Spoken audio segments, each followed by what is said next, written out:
ಎಲ್ಲರಿಗೂ ನಮಸ್ಕಾರ. ಥಟ್ ಅಂತ ಹೇಳಿ ಕ್ವಿಜ್ ಕಾರ್ಯಕ್ರಮಕ್ಕೆ ತಮಗೆಲ್ಲ ಸ್ವಾಗತ.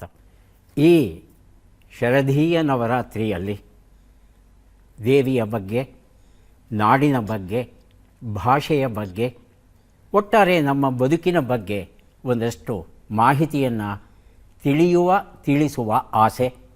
ಈ ಹಿನ್ನೆಲೆಯಲ್ಲಿ ವಿಶೇಷವಾದ ಕಾರ್ಯಕ್ರಮವನ್ನು ಆಯೋಜಿಸಿದ್ದೇವೆ. ಈ ಕಾರ್ಯಕ್ರಮದಲ್ಲಿ ಭಾಗವಹಿಸೋದಕ್ಕೆ ಬಂದಿದ್ದಾರೆ ನಮಗೆಲ್ಲರಿಗೂ ಪರಿಚಿತರಾಗಿರ್ತಕ್ಕಂಥ ಡಾಕ್ಟರ್ ಗೌರಿ ಸುಬ್ರಹ್ಮಣ್ಯ ಶಾಸ್ತ್ರಿ ಅವರು. ಗೌರಿ ಸುಬ್ರಹ್ಮಣ್ಯ ಶಾಸ್ತ್ರಿ ಅವರಿಗೆ ಹೃತ್ಪೂರ್ವಕವಾದ ಸ್ವಾಗತವನ್ನು ಕೋರ್ತಾ ಇದ್ದೇವೆ. ನಮಸ್ಕಾರ. ಈಗ ಕ್ಯಾನ್ಸರನ್ನು ಗುಣಪಡಿಸಿದ್ದೇನೆ ಅಂತ ಹೇಳಿದ್ರಿ ತಾವು. ಇದರ ಬಗ್ಗೆ ಏನಾದರೂ ಒಂದು ಪ್ರಮಾಣಬದ್ಧವಾದ ಅಧ್ಯಯನ ಏನಾದರೂ ನಡೆದಿದೆಯಾ? ಏನಾದರೂ ರಿಸರ್ಚ್ ಪೇಪರ್? ರಿಸರ್ಚ್ ಅಂದರೆ ನನ್ನ ಅನುಭವವೇ ನನ್ನ ಅಧ್ಯಯನ. ನನಗೆ 40 ವರ್ಷದ ಅನುಭವ ಇದೆ. ಈ 40 ವರ್ಷದಿಂದ ನಾನು ಒಬ್ಬೊಬ್ಬರಿಗೆ ಒಂದೊಂದನ್ನು ಕೊಟ್ಟಾಗ ಒಂದೊಂದು ಹೇಗೆ ಇದು ಗುಣವಾಗುತ್ತೆ ಅಂತ ತಿಳ್ಕೊಂಡು ಓಹೋ ಇದಕ್ಕೂ ಆಗತ್ತಲ್ವಾ ಅನ್ನುವಂಥದ್ದು ಒಂದು ಲೆಕ್ಕಾಚಾರದಲ್ಲಿ ಕೊಡ್ತಾ ಬಂದಿದ್ದೀನಿ. ಆದರೆ ಒಂದೇನಪ್ಪ ಧೈರ್ಯ ಅಂದರೆ, ಈ ಗಿಡಮೂಲಿಕೆಗಳನ್ನು ಕೊಟ್ಟಾಗ ಯಾರಿಗೂ ಖಂಡಿತ ಉಪದ್ರವ ಏನೂ ಆಗೋದಿಲ್ಲ, ಅವರಿಗೆ ತೊಂದರೆ ಏನೂ ಆಗೋದಿಲ್ಲ. ಆದರೆ ಅನುಕೂಲ ಆಗುತ್ತೆ, ಇಲ್ಲದೇ ಖಂಡಿತ ಅವರಿಗೆ ಯಾವ ರೀತಿಯಲ್ಲಿಯೂ ತೊಂದರೆ ಆಗೋದಿಲ್ಲ. ಆದರೆ ಕೊಟ್ಟಾಗ ಕೆಲವು ಅಂಶಗಳು ನನಗೆ ಗೊತ್ತಾಗ್ತಾ ಹೋಗುತ್ತೆ. ಯಾರೋ ಒಬ್ಬ ಫಸ್ಟು ನಾನು ಈ ಕ್ಯಾನ್ಸರ್ನ ಪೇಷಂಟನ್ನು ಟ್ರೀಟ್ ಮಾಡಿದ್ದು, ಒಬ್ಬ ಕಾಲೇಜ್ಗೆ ಹೋಗೋ ಹುಡುಗನಿಗೆ ಈ ಗಂಟಲ ಹತ್ರ ಇಷ್ಟು ದಪ್ಪ ಊದ್ಕೊಂಡಿತ್ತು. ಅವನಿಗೆ ಒಳಗಡೆ ಕ್ಯಾನ್ಸರ್ ಗೆಡ್ಡೆ ಇತ್ತು.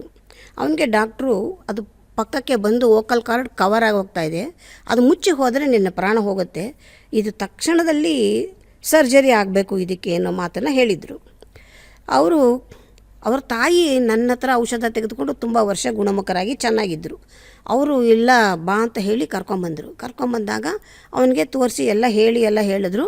ಇಲ್ಲ ಇದು ತುಂಬ ಲೇಟರ್ ಸ್ಟೇಜಸಲ್ಲಿ ಬಂದಿರೋದು, ಇದೆಲ್ಲ ಆಗಲ್ಲಮ್ಮ ನನಗೆ ಅಂತ ಹೇಳಿದೆ. ಇಲ್ಲಮ್ಮ ನೀವೇ ಏನಾದ್ರು ಮಾಡಿ, ನನಗೆ ಆಪ್ರೇಷನ್ ಮಾಡ್ಸೋಕ್ಕೆ ಭಯ ಅಂದರು. ಆ ಹುಡುಗ ನಾನು ಮಾಡಿಸ್ಕೊಳ್ಳಲ್ಲ, ನನಗೂ ಭಯ ಅಂದ. ಇಲ್ಲಪ್ಪ ಹಾಗೆಲ್ಲ ಮಾಡೋಕ್ಕಾಗಲ್ಲ, ಇದು ಕೊನೆಯ ಹಂತದಲ್ಲಿ ಬಂದಾಗ ಏನೂ ಮಾಡೋದಕ್ಕಾಗಲ್ಲ, ದಯವಿಟ್ಟು ನಂಗೆ ಆಗಲ್ಲ ಅಂತ ಎಷ್ಟು ಹೇಳಿದ್ರು ಬಲವಂತವಾಗಿ ಮಾಡಿದ್ರು. ಅವರ ಬಲವಂತಕ್ಕೆ ನಾನು ಕೆಲವೊಂದು ಔಷಧಿಯನ್ನು ಸಿದ್ಧ ಮಾಡಿ ಕೊಟ್ಟೆ. ಹೀಗೆ ಬಳಸಬೇಕು, ಹೀಗೆ ಮಾಡಬೇಕು ಅಂತ. 15 ದಿವಸಗಳ ಕಾಲ ನೋಡಿ, 15 ದಿವಸದಲ್ಲಿ ಒಂದು 5% ಅಷ್ಟೇ ಏನಾದರೂ ಕೂಡ ನಿಮಗೆ ಗುಣ ಆಗ್ತಾ ಇದೆ ಅಂತ ಅನಿಸಿದ್ರೆ ನೀವು ಮತ್ತೆ ವಾಪಸ್ ಬನ್ನಿ. 15 ದಿವಸದ ನಂತರ ಏನೂ ಆಗೇ ಇಲ್ಲ ಅಥವಾ ಇನ್ನೂ ತೊಂದರೆ ಆಗ್ತಾ ಇದೆ ಅಂದರೆ ತಕ್ಷಣ ನೀವು ಆಸ್ಪತ್ರೆಗೆ ಹೋಗಬೇಕು ಅಂತ ಹೇಳಿ ಅವರಿಗೆ ಔಷಧಿಯನ್ನು ಕೊಟ್ಟೆ. ಅವರು 1 ತಿಂಗಳು ಬರಲಿಲ್ಲ. ಸರಿ, ನನಗೂ ಗಮನ ಇರಲಿಲ್ಲ, ಮರ್ತೋಯ್ತು. 1 ತಿಂಗಳ ನಂತರ ಬಂದರು. 1 ತಿಂಗಳು ಆ ಗೆಡ್ಡೆನೇ ಇಲ್ಲ ಅಲ್ಲಿ. ಆಪ್ರೇಷನ್ ಮಾಡಿಸ್ಕೊಂಡು ಬಂದಿದ್ದಾನೆ ಆ ಹುಡುಗ ಅಂದ್ಕೊಂಡೆ. ಫಸ್ಟು ಗುರ್ತು ಕೂಡ ಸಿಕ್ಕಲಿಲ್ಲ. ಆಮೇಲೆ ನೋಡಿದ್ರೆ ಏನೋ ಹಿಂಗೆ ಅಂತ ಹೇಳ್ದ. ಆಪ್ರೇಷನ್ ಆಯ್ತಪ್ಪ, ಚೆನ್ನಾಗಿದ್ದೀಯಾ ಅಂದೆ. ಇಲ್ಲ ನಾನು ಮಾಡಿಸ್ಕೊಳ್ಳಿಲ್ಲ. ಮತ್ತು ಇಷ್ಟು ದಪ್ಪ ಆಯ್ತಲ್ಲ ಗೆಡ್ಡೆ, ಏನಾಯಿತು ಅಂತ ಕೇಳಿದ್ರೆ, ನೀವು ಕೊಟ್ಟ ಔಷಧಕ್ಕೆ 5ನೇ ದಿವಸಕ್ಕೆ ಒಡೆದೋಯ್ತು, ತುಂಬ ಕೀವು ರಕ್ತ ಎಲ್ಲ ಬಂತು. ಆಮೇಲೆ ನಮ್ಮಮ್ಮ ಹೇಳಿದ್ರು ಹೆದರ್ಕೋಬೇಡ, ನಾನೇ ನಿಮಗೆ ಡ್ರೆಸ್ಸಿಂಗ್ ಎಲ್ಲ ಮಾಡ್ತೀನಿ ಅಂತ. ಮುಂದುವರ್ಸಿದ್ವಿ. ಇವಾಗ ಆರಾಮಾಗಿದ್ದೀನಿ, ಮತ್ತೇನಾರು ಔಷಧ ಕೊಡೋದಿದ್ದರೆ ಕೊಡು ಅಂತ. ನನಗೆ ಆಶ್ಚರ್ಯ ಆಯಿತು. ನಾನು ಕೊಟ್ಟ ಔಷಧ ಗೆಡ್ಡೆಯನ್ನು ಕರಗಿಸುವಷ್ಟು ಶಕ್ತಿ ಇದೆ ಅಂತ ನಾನು ಕಂಡುಕೊಂಡೆ. ಇದೇ ನನ್ನ ರಿಸರ್ಚು. ಆವಾಗ ಏನಾಯಿತು, ಆಮೇಲೆ ಕೆಲವರಿಗೆ ಕೊಟ್ಟೆ. ಸುಮಾರು ಜನಕ್ಕೆ ಇದು ವಾಸಿ ಆಗ್ತಾ ಬಂತು.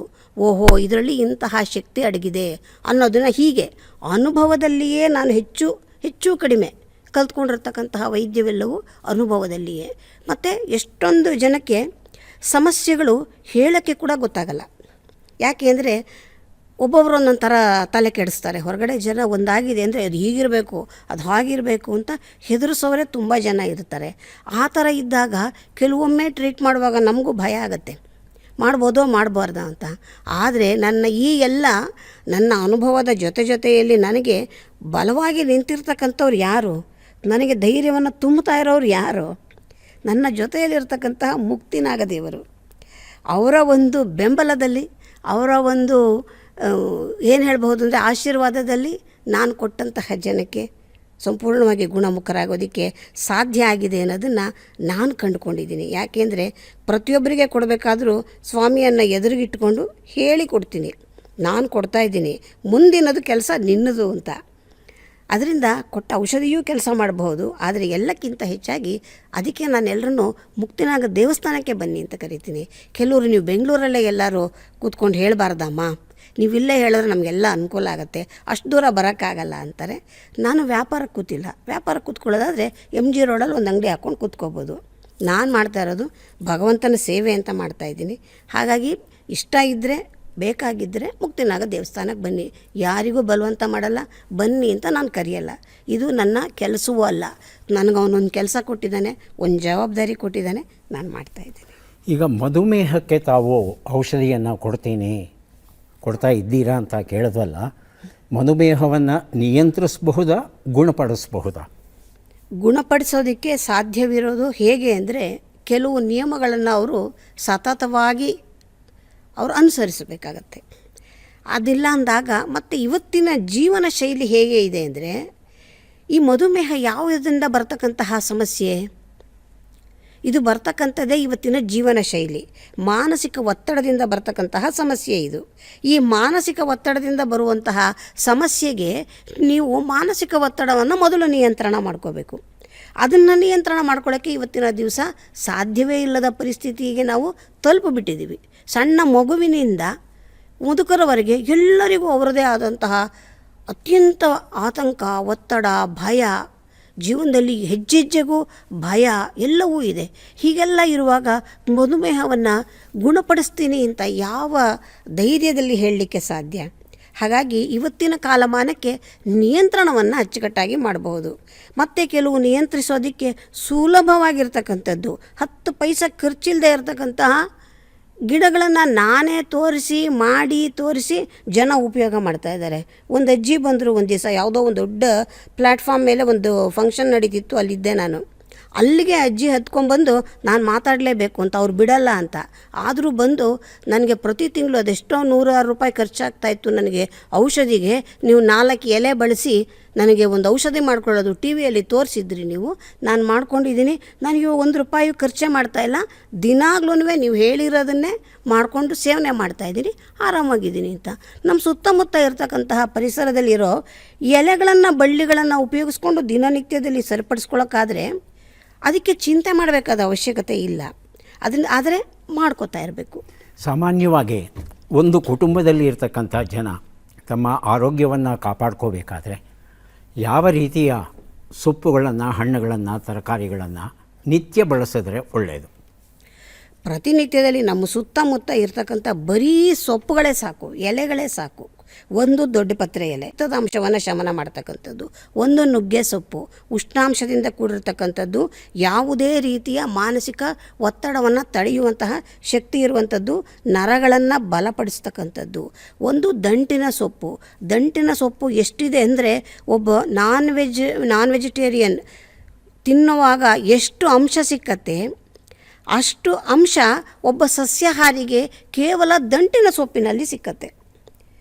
ಈ ರೀತಿ ಬೇಕಾದಷ್ಟು ಸೊಪ್ಪುಗಳಿದೆ. ಕರಿಬೇವಿನ ಸೊಪ್ಪನ್ನು ಸರಿಯಾಗಿ ಬಳಕೆ ಮಾಡ್ತಾ ಇದ್ದರೆ ಕಬ್ಬಿಣದ ಅಂಶದ ಪೂರೈಕೆ ಎಷ್ಟು ಬೇಕೋ ಅಷ್ಟು ಸಿಕ್ಕತ್ತೆ.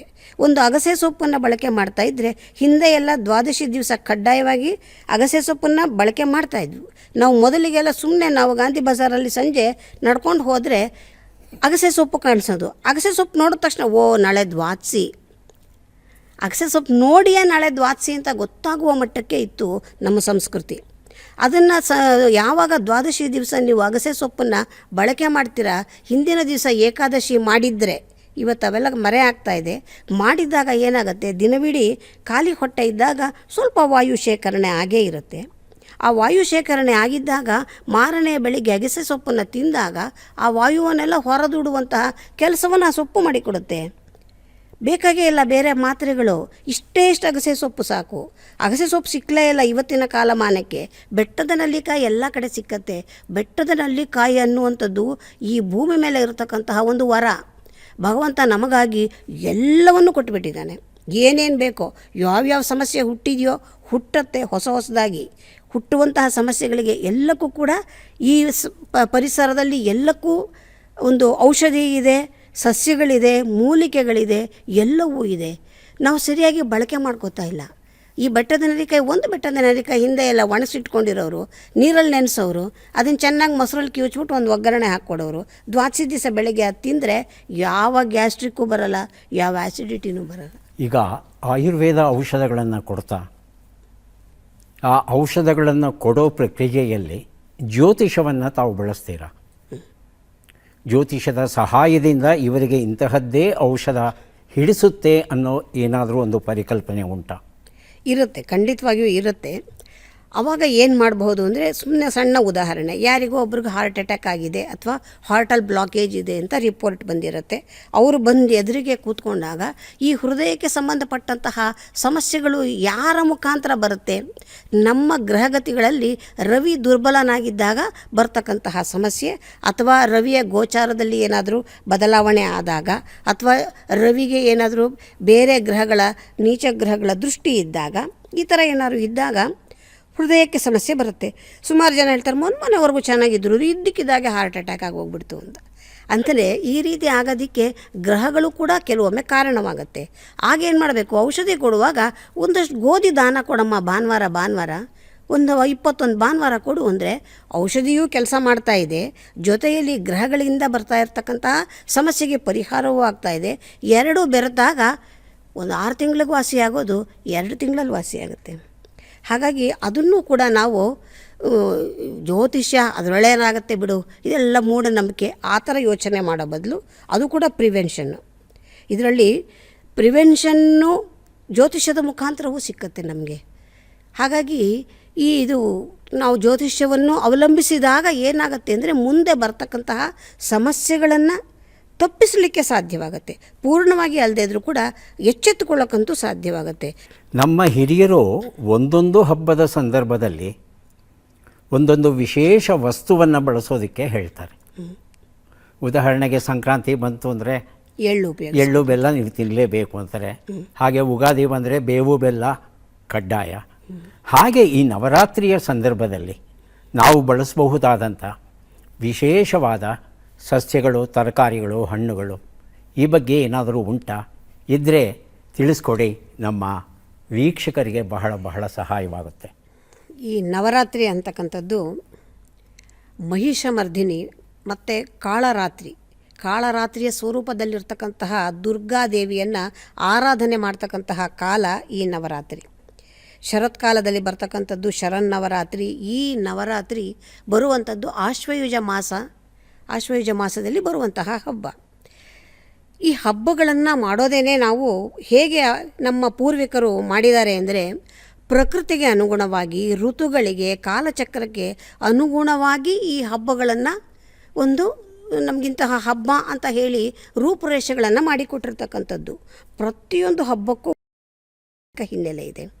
ಈ ನವರಾತ್ರಿಯ ಸಂದರ್ಭದಲ್ಲಿ ಮಾತ್ರ ಮಾಡ್ತಕ್ಕಂತಹ ಈ ಹಬ್ಬಕ್ಕೆ ಪ್ರತಿಯೊಬ್ಬ ಮನುಷ್ಯನಿಗೂ ಏನೋ ಒಂದು ಅಜ್ಞಾನ ಇರುತ್ತೆ. ಈ ಅಜ್ಞಾನದಿಂದ ನಮ್ಮನ್ನು ಸುಜ್ಞಾನದ ಕಡೆಗೆ ಕರ್ಕೊಂಡು ಬರೋದಕ್ಕೆ ಮಾಡಿರ್ತಕ್ಕಂತಹ ಜಗನ್ಮಾತೆಯ ಆರಾಧನೆಯೇ ಈ ಒಂದು ನವರಾತ್ರಿ ಹಬ್ಬ. ಈ 9 ದಿವಸಗಳು ಕೂಡ ಪ್ರಥಮಂ ಶೈಲಪುತ್ರಿ ಚ, ದ್ವಿತೀಯಂ ಬ್ರಹ್ಮಚಾರಿಣಿ, ತೃತೀಯಂ ಚಂದ್ರಘಂಟೇತಿ, ಕೂಷ್ಮಾಂಡೇತಿ ಚತುರ್ಥಕಂ, ಪಂಚಮಂ ಸ್ಕಂದಮಾತೇತಿ, ಷಷ್ಠಂ ಕಾತ್ಯಾಯನೀತಿ ಚ, ಸಪ್ತಮಂ ಕಾಲರಾತ್ರಿಶ್ಚ, ಮಹಾಗೌರೀತಿ ಚಾಷ್ಟಮಂ, ನವಮಂ ಸಿದ್ಧಿಧಾತ್ರಿ ಚ, ನವದುರ್ಗಾ ಪ್ರಕೀರ್ತಿತಾ. ಈ 9 ದಿವಸ ಒಂದೊಂದು ರೂಪದಲ್ಲಿ ದೇವಿಯನ್ನು ಆರಾಧನೆ ಮಾಡ್ತೀವಿ. ಇವಳು ಒಂದೊಂದು ದಿವಸದಲ್ಲಿ ಒಬ್ಬೊಬ್ಬ ಅಸುರರನ್ನು ಸಂಹಾರವನ್ನು ಮಾಡ್ತಾ ಬರ್ತಾಳೆ. ಇದನ್ನು ಪ್ರತಿನಿಧಿಸುವಂಥದ್ದೇನಪ್ಪ ಅಂತ ಹೇಳಿದ್ರೆ, ನಮ್ಮ ಒಳಗಡೆ ಇರ್ತಕ್ಕಂತಹ ಕಾಮಕ್ರೋಧ, ಮೋಹ, ಮದ, ಮಾತ್ಸರ್ಯ, ಅಹಂಕಾರ ಇಂತಹದ್ದನ್ನೆಲ್ಲವನ್ನು ಮರ್ದನ ಮಾಡಿ ಅನ್ನುವ ರೂಪದಲ್ಲಿ ನಮಗೆ ಹೊರಗಡೆ ಲೌಕಿಕವಾಗಿರ್ತಕ್ಕಂತಹ ಜಗತ್ತಿನಲ್ಲಿ ಇದನ್ನೆಲ್ಲ ಹೇಳಿದ್ರೆ ಎಲ್ರಿಗೂ ಸಾಮಾನ್ಯರಿಗೆ ಅರ್ಥವಾಗೋದಿಲ್ಲ ಅಂಥೇಳಿ ಈ ರೀತಿಯ ಅಸುರರನ್ನು ಮರ್ದನ ಮಾಡ್ತಾಳೆ. ಆ ದೇವಿಯನ್ನು ಆರಾಧನೆ ಮಾಡಿ ಈ ರೀತಿಯೆಲ್ಲ ನಮಗೆ ಕಥೆಯ ರೂಪದಲ್ಲಿ ಹೇಳಿರ್ತಕ್ಕಂಥದ್ದು. ಈ ನವರಾತ್ರಿಯಲ್ಲಿ ಬೊಂಬೆ ಹಬ್ಬವನ್ನು ಮಾಡುವಂಥದ್ದು. ಬೊಂಬೆ ಹಬ್ಬ ಅಂದರೆ ಏನು? ಈ ಸೃಷ್ಟಿಯಲ್ಲಿ, ಭಗವಂತನ ಸೃಷ್ಟಿಯಲ್ಲಿ ಇರ್ತಕ್ಕಂತಹ ಸಜೀವ ನಿರ್ಜೀವ ಇರ್ತಕ್ಕಂತಹ ಎಲ್ಲವನ್ನು ಕೂಡ ಬೊಂಬೆಗಳ ರೂಪದಲ್ಲಿ ತಯಾರು ಮಾಡಿ ಅದನ್ನು ಅಲಂಕಾರಿಕವಾಗಿ ಪ್ರದರ್ಶನವನ್ನು ಮಾಡಿ ಅದರ ಕಥೆಗಳನ್ನು ಮಕ್ಕಳಿಗೆ ಹೇಳಿ ಅದ್ರ ಮುಖಾಂತರ ನೀತಿಗಳನ್ನು ಹೇಳೋದಕ್ಕೋಸ್ಕರ ಈ ಬೊಂಬೆ ಹಬ್ಬ ಅಂಥೇಳಿ ಈ ನವರಾತ್ರಿಯಲ್ಲಿ ನಾವು ಆಚರಣೆಯನ್ನು ಕೂಡ ಮಾಡ್ತಕ್ಕಂಥದ್ದು. ಇದೆಲ್ಲದರ ಹಿನ್ನೆಲೆ ಒಂದೇನೇನೆ, ನಮ್ಮಲ್ಲಿ ಇರ್ತಕ್ಕಂತಹ ಅಜ್ಞಾನವನ್ನು ಹೋಗಲಾಡಿಸಕ್ಕಂಥದ್ದೇ ಈ ಹಬ್ಬಗಳ ಉದ್ದೇಶ. ಮತ್ತು ಹಬ್ಬಗಳಲ್ಲಿ ಇಂದಾಗ ಕೆಲವೊಂದು ನಿವೇದನೆಗಳನ್ನು ಹೇಳುವಂಥದ್ದು ಮೊದಲಿನಿಂದ ರೂಢಿಯಲ್ಲಿ ಬಂದಿರತಕ್ಕಂಥದ್ದು. ಈ ದಿವಸಗಳಲ್ಲಿ ಕೂಡ ಮೊದಲನೇ ದಿವಸ ಹರಿದ್ರ ಅನ್ನದಿಂದ ಪ್ರಾರಂಭ ಆಗುತ್ತೆ ನೈವೇದ್ಯಕ್ಕೆ. ಹರಿದ್ರ ಅನ್ನ ನೋಡಿ, ಯಾವುದೇ ಆಗಲಿ ಅರಿಶಿನಕ್ಕೆ ಪ್ರಥಮ ಆದ್ಯತೆ. ಪ್ರತಿಯೊಂದು ಹಬ್ಬದಲ್ಲಿ ಕೂಡ ಅರಿಶಿನವೇ ಪ್ರಾಧಾನ್ಯ. ಅರಿಶಿನದ ಗುಣ ಹೇಳಿದ್ರೆ ಒಂದು ಪುಸ್ತಕ ಬರಿಬೋದು, ಅಷ್ಟು ಗುಣ ಇದೆ. ಇವತ್ತಿನ ಲೆಕ್ಕಕ್ಕೆ ಹೇಳೋದಾದರೆ ಆ್ಯಂಟಿಸೆಪ್ಟಿಕ್ಕು, ಆ್ಯಂಟಿಬಯೋಟಿಕ್ಕು, ಆ್ಯಂಟಿ ಡಯಾಬಿಟಿಕ್ಕು ಬೇಕಾದಷ್ಟು ಹೇಳ್ಬೋದು. ಆ್ಯಂಟಿ ಇನ್ಫ್ಲಮೇಟರಿ ಪ್ರಾಪರ್ಟಿ ಈ ತರಹ ಎಲ್ಲವೂ ಇರತಕ್ಕಂಥದ್ದು. ಅಂದರೆ ಅತ್ಯಂತ ಶ್ರೇಷ್ಠ ಮಟ್ಟದ ಒಂದು ಪದಾರ್ಥ ಅಂದರೆ ಅರಿಶಿನ. ಸೊ ಪ್ರಪ್ರಥಮವಾಗಿ ಮೊದಲನೇ ದಿವಸ ನಾವು ಮಾಡುವಂತಹ ನೈವೇದ್ಯ ಹರಿದ್ರ ಅನ್ನ, ಅರಿಶಿಣದಿಂದ ಕೂಡಿರ್ತಕ್ಕಂಥದ್ದು. ಎರಡನೇ ದಿನ ಮಾಡ್ತಕ್ಕಂಥದ್ದು ದಧ್ಯಾನ್ನ. ದಧ್ಯಾನ್ನ ಅಂದರೆ ಮೊಸರನ್ನ. ಇವೆಲ್ಲವೂ ಕೂಡ ದೇವಿಯನ್ನು ತೃಪ್ತಿಗೊಳಿಸೋದಕ್ಕೆ ಅಥವಾ ಆ ದಿವಸದ ಏನು ವಧೆಯನ್ನು ಮಾಡ್ತಾಳೆ ಅದಕ್ಕೆ ಪೂರಕವಾಗಿರ್ತಕ್ಕಂತಹ ನಿವೇದನೆಗಳನ್ನು ಹೇಳ್ತಾ ಬರ್ತಾರೆ. ಅದೇ ರೀತಿ ಸರಸ್ವತಿ ಹಬ್ಬದ ದಿವಸ ಏರಿಯಪ್ಪ ಅಥವಾ ಬೆಲ್ಲದ ದೋಸೆ, ತಾಯಿ ಸರಸ್ವತಿಯ ಆರಾಧನೆಯನ್ನು ಮಾಡ್ತಕ್ಕಂಥದ್ದು. ಆ ದಿವಸ ಬೆಲ್ಲದ ಒಂದು ಸಿಹಿಯನ್ನು ಮಾಡಿ ಆಕೆಗೆ ಕೊಡೋದ್ರಿಂದ ಮಕ್ಕಳಿಗೆ ವಿದ್ಯಾಸಂಪನ್ನತೆ ಹೆಚ್ಚಾಗತ್ತೆ ಅಂತ. ಆಯುರ್ವೇದದ ಪ್ರಕಾರ ಹೋದಾಗ ಈ ಬೆಲ್ಲವನ್ನು ಮಕ್ಕಳಿಗೆ ತಿನ್ನಿಸ್ತಾ ಬಂದರೆ ಅವರ ಬುದ್ಧಿಶಕ್ತಿ ಚುರುಕಾಗತ್ತೆ. ಅಲ್ಲಿ ಕೂಡ ಪ್ರತಿಯೊಂದು ನೈವೇದ್ಯವೂ ಕೂಡ ಆರೋಗ್ಯದ ದೃಷ್ಟಿಯಲ್ಲಿ, ಆಯುರ್ವೇದದ ದೃಷ್ಟಿಯಲ್ಲಿ ಅನುಕೂಲಕರವಾಗಿಯೇ ಇರುತ್ತೆ. ಹೇಗೆ ಸಂಕ್ರಾಂತಿ ಹಬ್ಬಕ್ಕೆ ಎಳ್ಳು ಅಂತ ಹೇಳಿದ್ವೋ, ಸಂಕ್ರಾಂತಿ ಹಬ್ಬ ಬರುವಂತಹ ಕಾಲ ಒಂದು ರೀತಿಯ ಸಂಧಿಯ ಕಾಲ.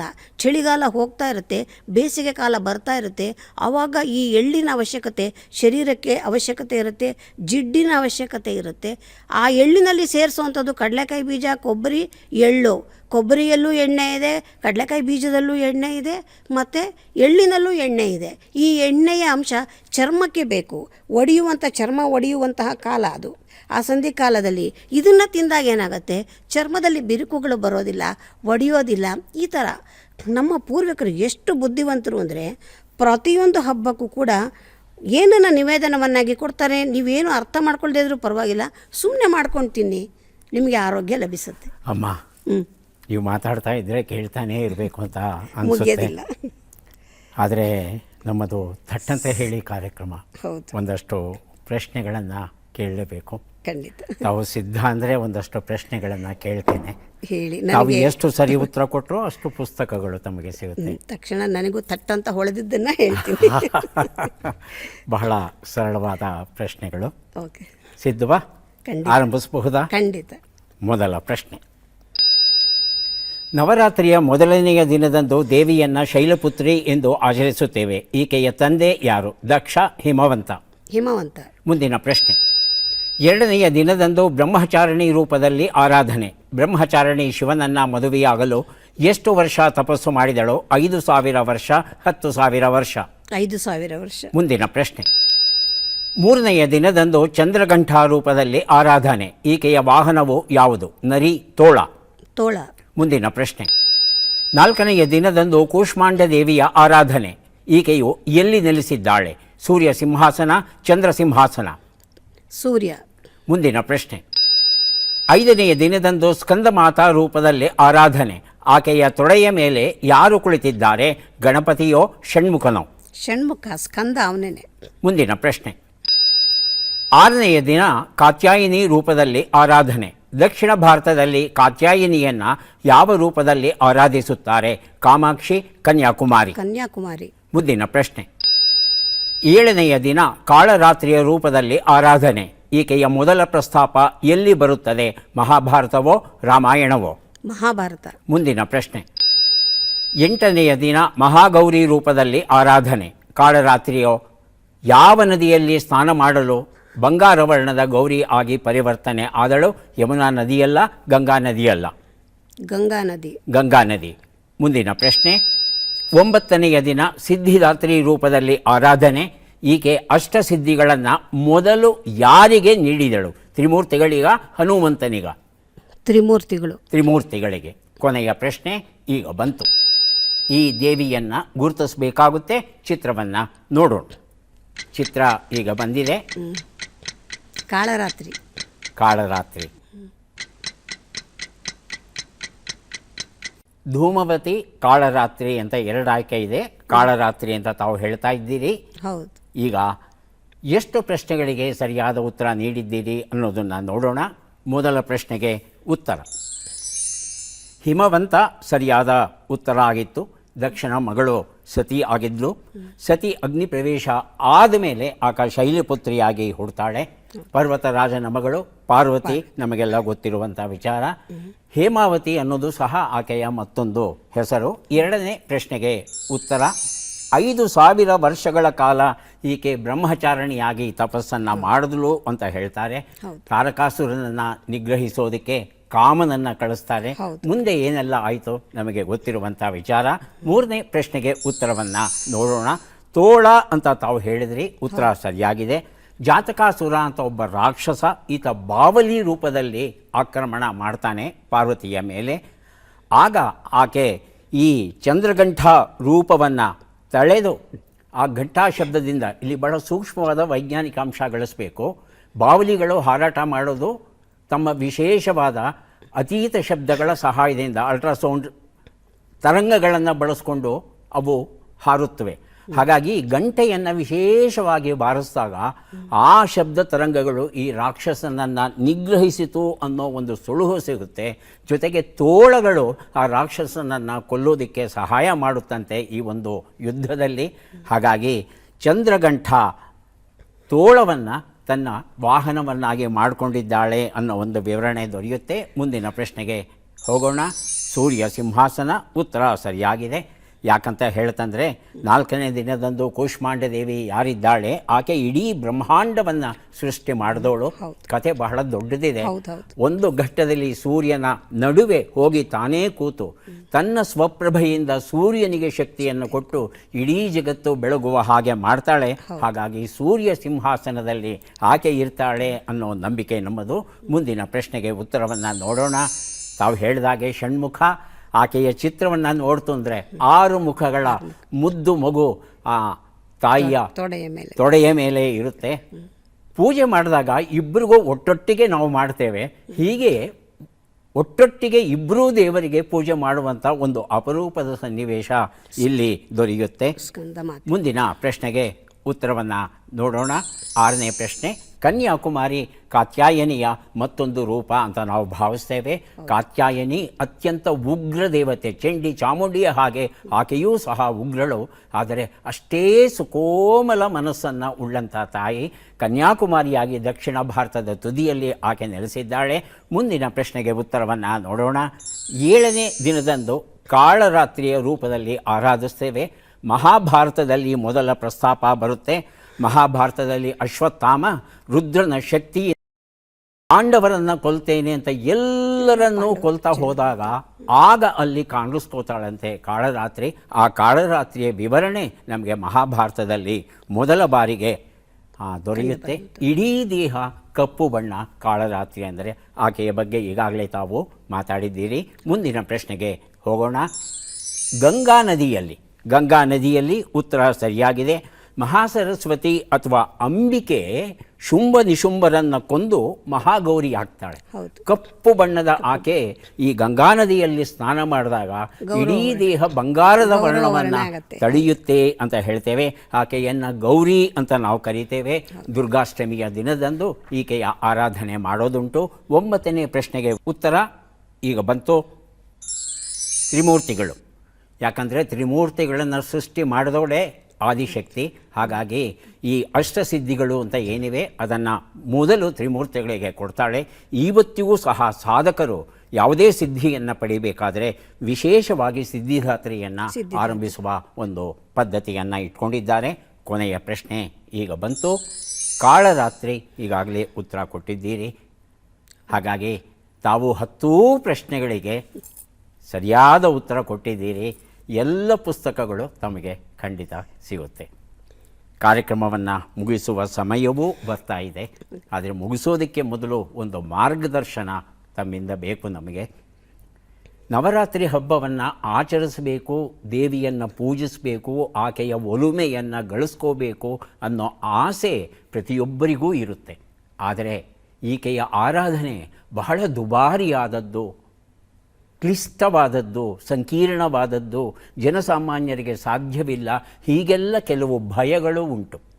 ಹಾಗಾಗಿ ಈ ನವರಾತ್ರಿಯ ದಿನಗಳಲ್ಲಿ ದೇವಿಯನ್ನು ಸರಳವಾಗಿ ಆಚರಿಸುವ ಯಾವುದಾದ್ರೂ ಒಂದು ವಿಧಾನ ಇದ್ದರೆ ದಯವಿಟ್ಟು ನಮ್ಮ ವೀಕ್ಷಕರಿಗೆ ತಿಳಿಸ್ಬೇಕು. ಖಂಡಿತವಾಗಿ ತಾಯಿಯನ್ನು ಆರಾಧನೆ ಮಾಡಬೇಕಾದ್ರೆ ಅಷ್ಟೊಂದು ದುಡ್ಡು ಖರ್ಚು ಮಾಡಬೇಕಂತ ಇಲ್ಲ, ಅಷ್ಟೊಂದು ದುಬಾರಿಯಾಗೂ ಇಲ್ಲ. ತಾಯಿ ಅಂತಂದರೆ ಏನು? ಮಕ್ಕಳು ಏನನ್ನು ಕೇಳದಿರ ಕೊಡ್ತಕ್ಕಂಥವಳು ತಾಯಿ. ಯಾವ ಮಗು ಹುಟ್ಟಿದ ತಕ್ಷಣ ನನಗೆ ಹಾಲು ಕೊಡು ಅಂತ ಕೇಳಲ್ಲ, ಮತ್ತು ಬೆಳೆಯುವ ಹಂತದಲ್ಲಿ ನಂಗೆ ಇಂತಿಂಥದ್ದೇ ಬೇಕು ಅಂತ ಕೇಳಲ್ಲ. ತನ್ನ ಒಂದು ಅರಿವಿಗೆ ನೋಡಿಕೊಂಡು ತಾಯಿ ಎಲ್ಲವನ್ನು ಕೊಡ್ತಾ ಹೋಗ್ತಾಳೆ. ಅಂತಹ ತಾಯಿಯ ಆರಾಧನೆಗೆ ನಾವು ಏನು ಕೊಡಬೇಕು? ಏನನ್ನೂ ಕೊಡಬೇಕಾಗಿಲ್ಲ. ಸರಿಯಾಗಿ ಮನಃಪೂರ್ವಕವಾಗಿ ಭಕ್ತಿಯಿಂದ ಕೇವಲ ಶ್ರೀಂ ಅನ್ನುವಂತಹ ಒಂದು ಬೀಜಾಕ್ಷರವನ್ನು ಇಟ್ಕೊಂಡು ಶ್ರೀಂ, ಹೌದು, ಶ್ರೀಂ ಅನ್ನುವಂಥದ್ದು ಈ 4 ಖಂಡಗಳಿವೆ. ಅದರಲ್ಲಿ ಕ ಎ ಈ ಲ ಹ್ರೀಂ, ಹ ಸ ಕ ಹ ಲ ಹ್ರೀಂ, ಸಕಲ ಹ್ರೀಂ ಅಂತ ಇವೆಲ್ಲ ತುಂಬ ವಿವರಣೆಯಾಗಿ ಬಹಳ ವಿಶೇಷವಾಗಿ ಬರುತ್ತೆ. ಅದರಲ್ಲಿ ಹ್ರೀಂ ಅನ್ನುವಂಥದ್ದು 3ರಲ್ಲೂ ಕೂಡ ಎತ್ತಿ ಕಾಣಿಸ್ತಕ್ಕಂಥದ್ದು ತುಂಬ ಬಹಳ ವಿಶೇಷವಾದ ಶಕ್ತಿ ಇರುವಂತಹ ಬೀಜಾಕ್ಷರ ಅಂದರೆ ಹ್ರೀಂ ಅನ್ನುವಂಥದ್ದು. ಹ್ರೀಂ ಅಲ್ಲ, ಶ್ರೀಮಲ್ಲ, ಹ್ರೀಂ ಅನ್ನುವಂಥದ್ದು. ಅದನ್ನು ಅಗ್ನಿಕುಂಡ, ಸೂರ್ಯಖಂಡ ಮತ್ತು ಸೋಮಖಂಡ ಅಂತ ಹೇಳಿ ಕರೀತಾರೆ. ಇವದನ್ನು ಪಂಚದಶಿ ಅಂತ ಹೇಳಿ ಕರೆಯುವಂಥದ್ದು. ಇದನ್ನೇ ಶ್ರೀಂ ಅನ್ನುವಂತಹ 4ನೆಯ ಖಂಡ. ಈ ಒಂದು ಶ್ರೀಂ ಅನ್ನುವ ಅಕ್ಷರ ಸೇರಿದಾಗ ಅದು ಷೋಡಶಿ ಆಗತ್ತೆ. ಷೋಡಶಿ ಅನ್ನುವಂಥದ್ದು ತ್ರಿಪುರ ಸುಂದರಿ. ಇದು ದಶಮಹಾವಿದ್ಯೆಯಲ್ಲಿ ಬರ್ತಕ್ಕಂಥದ್ದು. ಈ ತ್ರಿಪುರ ಸುಂದರಿ ಬಹಳ ಅತ್ಯಂತ ಶ್ರೇಷ್ಠ ಮಟ್ಟದ ತಾಯಿ. ಈ ದಶಮಹಾವಿದ್ಯೆಯರಲ್ಲೇ ಬಹಳ ಸಾತ್ವಿಕವಾದವಳು, ಯಾವುದೇ ರೀತಿಯ ಘೋರ ರೂಪ ಇಲ್ದಿರ ಒಂಥರ ಸುಂದರಿಯಾಗಿ, ಷೋಡಶಿಯಾಗಿ ಅಂದರೆ 16 ವರ್ಷದ ಸುಂದರ ಕನ್ಯೆಯ ರೀತಿಯಲ್ಲಿ ಕಾಣ್ತಕ್ಕಂಥವಳು. ಅವಳನ್ನು ಒಲಿಸ್ಕೋಬೇಕಾದ್ರೆ ಕೇವಲ ಶ್ರೀಂ ಅನ್ನುವ ಅಕ್ಷರವನ್ನು ಪ್ರತಿನಿತ್ಯದಲ್ಲಿ ಜಪವನ್ನು ಮಾಡುವ ಮುಖಾಂತರ ಆ ಒಂದು ಸಾಧನೆಯ ರೂಪದಲ್ಲಿ ಬಹಳ ಪರಿಶುದ್ಧವಾಗಿ ಮಾಡಬೇಕು. ಅಷ್ಟೇ ನಿಷ್ಠೆಯಿಂದ ಶ್ರದ್ಧೆಯಿಂದ ಮಾಡಿದ್ದೇ ಆದರೆ ನೀವೇನನ್ನೂ ಕೊಡಬೇಕಾಗಿಲ್ಲ. ತಾಯಿಗೆ ಇಷ್ಟನ್ನು ಹೇಳ್ತಾ ಬಂದರೆ ಒಲಿತಾಳೆ. ಅಂತಹ ತಾಯಿ ನಮ್ಮ ಶ್ರೀಮಾತಾ ಶ್ರೀ ಮಹಾರಾಜ್ಞಿ ಶ್ರೀಮತ್ ಸಿಂಹಾಸನೇಶ್ವರಿ. ಅವಳನ್ನು ಒಲಿಸ್ಕೊಳ್ಳೋಕ್ಕೆ ಅವಳ ನಾಮಸ್ಮರಣೆ ಸಾಕು. ಲಲಿತಾ ತ್ರಿಪುರ ಸುಂದರಿ ಉದ್ಭವವಾಗಿ ಅಗಸ್ತ್ಯ ಮಹರ್ಷಿಗಳು ಕೇಳ್ತಾರೆ, ಸುಲಭವಾಗಿ ಸರಳವಾಗಿ ಜನರ ಕಷ್ಟವನ್ನು ನೀಗಿಸುವಂತಹ ಒಂದು ಉಪಾಯವನ್ನು ಹೇಳಿ ಅಂತ ಹಯಗ್ರೀವ ಸ್ವಾಮಿಯನ್ನು ಕೇಳಿದಾಗ ಅವಳು ಹೇಳ್ತಾರೆ, ಏನೂ ಮಾಡಬೇಕಾಗಿಲ್ಲ, ಲಲಿತಾ ತ್ರಿಪುರ ಸುಂದರಿಯೇ ಬಂದು ನಿನಗೆ ಹೇಳ್ತಾಳೆ ಅಂತೇಳಿ. ಅವಳು, ಅದು ತುಂಬ ದೊಡ್ಡ ಪುರಾಣದ ಕತೆ, ಅವಳೇ ಸ್ವತಃ ಬಂದು ಹೇಳಿರ್ತಕ್ಕಂಥದ್ದು, ನನ್ನ ನಾಮಸ್ಮರಣೆಯನ್ನು ಮಾಡಿ ಸಾಕು, ನಾನು ನಿಮಗೆ ಒಲಿತೀನಿ ಅಂತ. ಸಾಧ್ಯವಿದ್ದರೆ ಲಲಿತಾ ಸಹಸ್ರನಾಮವನ್ನು ಹೇಳ್ತಕ್ಕಂಥದ್ದು, ಲಲಿತಾ ತ್ರಿಶತಿಯನ್ನು ಹೇಳ್ತಕ್ಕಂಥದ್ದು ಮಾಡಬಹುದು. ಅದಕ್ಕೇನು ಖರ್ಚು ಮಾಡಬೇಕಾಗಿಲ್ಲ. ಅದೂ ಆಗಲ್ಲ ಅಂದರೆ ಶ್ರೀಂ ಅನ್ನುವ ಬೀಜಾಕ್ಷರವನ್ನು ಪಾರಾಯಣವನ್ನು ಮಾಡ್ತಾ ಬಂದಿದ್ದೇ ಆದರೆ ಮನೆಯಲ್ಲಿ ಶ್ರೀಂ ಅಂದರೆ ಲಕ್ಷ್ಮಿ ಅಂತ, ಮಹಾಲಕ್ಷ್ಮಿಯ ರೂಪ ಅದು. ಮನೆಯಲ್ಲಿ ಎಲ್ಲ ರೀತಿಯ ಸಮಸ್ಯೆಗಳನ್ನು ಪರಿಹರಿಸ್ಕೊಳ್ಳೋದಕ್ಕೆ ಸಾಧ್ಯವಾಗತ್ತೆ. ಬಹಳ ಬಹಳ ಸಂತೋಷ ಅಮ್ಮ. ಇವತ್ತು ತಮ್ಮ ಜೊತೆ ಮಾತುಕತೆ ಆಡಿ ನಮ್ಮ ಅರಿವನ್ನು ಹೆಚ್ಚಿಸ್ಕೊಳ್ಳೋದ್ರ ಜೊತೆಗೆ ಭಗವಂತನ ಆರಾಧನೆಗೆ ಯಾವುದೇ ರೀತಿಯಾದ ಹಣಕಾಸು ಬೇಕಾಗಲ್ಲ. ಬೇಕಾಗೋದು ಕೇವಲ ನಮ್ಮ ಶ್ರದ್ಧೆ, ನಂಬಿಕೆ, ಏಕಾಗ್ರತೆ. ಇವು 3ನ್ನು ಇಟ್ಕೊಂಡು ತಾವು ಕೊಟ್ಟಂಥ ಬೀಜ ಮಂತ್ರ ಶ್ರೀಮನ್ನು ಪಠಿಸ್ತಾ ಬಂತು ಅಂದರೆ ಎಲ್ಲವೂ ನಮ್ಮ ಬಳಿಗೆ ಬರುತ್ತೆ. ಆ ದೇವಿಯೇ ನಮ್ಮ ಮನೆಗೆ ಬರ್ತಾಳೆ ಅನ್ನೋ ವಿಚಾರವನ್ನು ಹೇಳಿದ್ರಿ. ಬಹಳ ಬಹಳ ಸಂತೋಷ. ಮತ್ತಷ್ಟು ಮಾತನಾಡೋ ಆಸೆ, ಆದರೆ ನನ್ನ ಕರ್ತವ್ಯ ಒಂದಿದೆ, ಪುಸ್ತಕಗಳನ್ನು ತಮಗೆ ಕೊಡುವಂಥದ್ದು. ಪುಸ್ತಕಗಳನ್ನು ಕೊಡ್ತಾ ಇದ್ದೇನೆ, ದಯವಿಟ್ಟು ಪುಸ್ತಕಗಳನ್ನು ಸ್ವೀಕರಿಸಿ.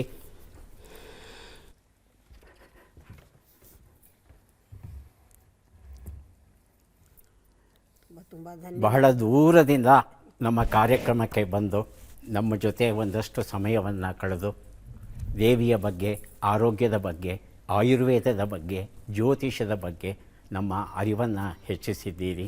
ಮುಖ್ಯವಾಗಿ ದೇವಿಯನ್ನು ಒಲಿಸ್ಕೊಳ್ಳೋದು ಹೇಗೆ ಎನ್ನುವ ಒಂದು ಸರಳ ಮಾರ್ಗವನ್ನು ತೋರಿಸಿದ್ದೀರಾ. ತಮಗೆ ಅನಂತ ಅನಂತ ಧನ್ಯವಾದಗಳು, ಕೃತಜ್ಞತೆಗಳು. ನಮಸ್ಕಾರ. ಚಂದನಾ ವಾಹಿನಿಯ ಸಮಸ್ತ ವೀಕ್ಷಕ ಬಾಂಧವರಿಗೆ ನವರಾತ್ರಿ ಹಬ್ಬ ಹಾಗೂ ವಿಜಯದಶಮಿಯ ಶುಭಾಶಯಗಳು. ಎಲ್ಲರಿಗೂ ಕೂಡ ಈ ನವರಾತ್ರಿ ಜಗನ್ಮಾತೆ ಎಲ್ಲರ ಮನೆಯಲ್ಲೂ ಸಂತಸ ಸೌಭಾಗ್ಯವನ್ನು ಕರುಣಿಸಲಿ ಅಂತ ಪ್ರಾರ್ಥಿಸೋಣ. ಸರ್ವೇ ಜನಾಃ ಸುಖಿನೋ ಭವಂತು, ಸಮಸ್ತ ಸನ್ಮಂಗಳಾನಿ ಭವಂತು. ಮತ್ತೆ ಭೇಟಿಯಾಗೋಣ. ನಮಸ್ಕಾರ.